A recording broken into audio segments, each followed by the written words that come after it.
Hey guys, in this video we got Myron responding to JazanJafar. Enjoy. Accordingly. So whenever this dumb bimbo over here says dumb shit like that, like, oh yeah, none of these red pill guys, it's like, bruh, number one, Andrew Wilson never identified with that. Number two, he bases a worldview off of Christian ethics, which is completely different to the red pill praxeology. Yes, there's quite a bit of overlap, but there's different ways, right, on how to deal with it. So like, the bottom line is this, right? Let's discuss how the fuck we got here. Since the 1960s, which I would say is probably one of the most influential and important decades of American modern history, right? Because so many different things happened. Civil rights, bunch of niggas got assassinated, feminism, right? Free love, going into the Vietnam War. Like all these different things were happening during this decade, okay? The 1960s was a transformative decade, huge, right? So from feminism and modernity in general, right? A movement that's been getting pushed since the 1960s. There's been a influx of poorly behaved women that do not want to adhere to their traditional gender roles, despite the fact that they demand men adhere to theirs, okay? And this has created a big problem. And not only has this created a big problem, but it has created, okay, a market where a lot of men don't know what to do, okay? Because on one end, they're being told, be a nice guy, be a gentleman, treat these girls well, right? By their mothers, by the way, are telling them to do this. But the problem is that the mothers that are giving them this advice aren't like the women that they're giving the advice for. What do I mean by this? Well, your mom is telling you to be nice to women, or your aunt or whatever, assuming that modern women are like them. And the answer is, that's a big nope. Because a lot of the things, the structures that were around when your mom was young are no longer around now. Shame, religion, family institutions, right? Extended family, the nuclear family plus the extended family, right? Before it used to be your uncle was pretty much like your dad. Then they could smack the fuck out of you and nothing would be different. Extended family. Where do you guys think the phrase, it takes a village to raise a child? Where do you think that comes from? That comes from not just your immediate parents being your guardians and your disciplinarians, but your aunt and your uncle can too. No one ever talks about that, right? So we've lost all these safeguards that used to prevent female fuckery, okay? This has created inherent problems in the mating process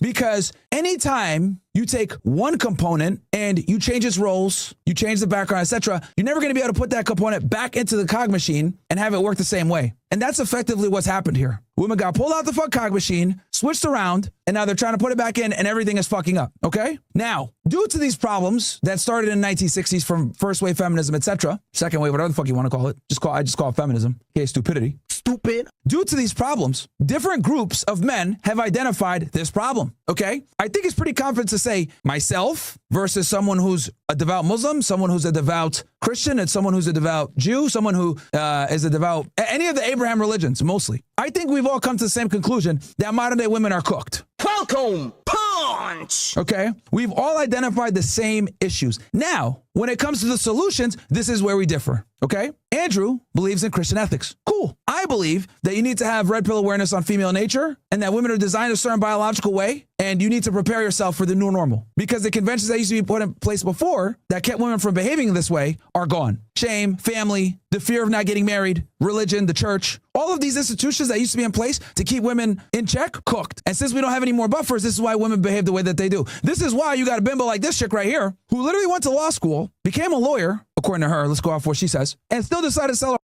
on the internet for $2.99.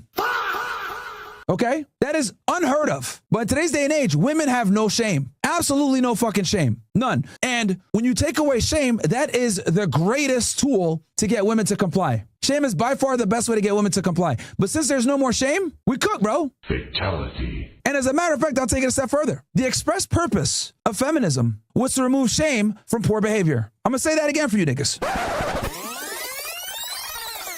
One of the primary reasons, right, and goals of feminism was to remove shame from undesirable behavior, all right? You want to go to school and pursue education and a high-paying job? Cool, no problem. We're not going to shame you for that. As a matter of fact, we'll go ahead and shame the women that want to be moms. You want to be a 304? No problem. Your body, your choice. We're going to remove all the conventions that used to be put in place to control bad female behavior or curb bad female behavior. We're getting rid of all of it. Now you can do whatever you want with no consequence. It was a social experiment. What's come of that? Well, women are fatter, ruder, less feminine, not pleasant, and bigger than ever before. So in other words, not to sound funny here, but inflation is through the fucking roof because now you have to become an even more exceptional man to get a mediocre fucking woman.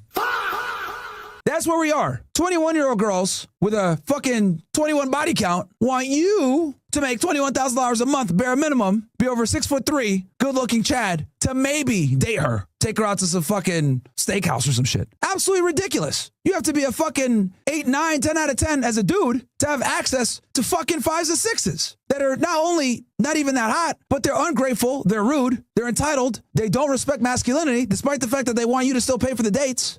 So in other words, women's roles are negotiable while yours are static. And there's a few men that have come out and identified this fucking problem, like myself, like Andrew Wilson, etc., where I come from the perspective of a more pragmatic sense, like, this is bullshit. We're not going to behave like gentlemen for horse. From Andrew's perspective, hey, we're not going to go ahead and perform our God-given duties to you as our wife when you guys are not going to be wives. Same thing. I'm coming at it from a more pragmatic, secular angle. He's coming at it from a religious angle. Fine, fair, no problem. But the issue, the bottom line is this. We've all identified the same fucking problem. These bitches are okay?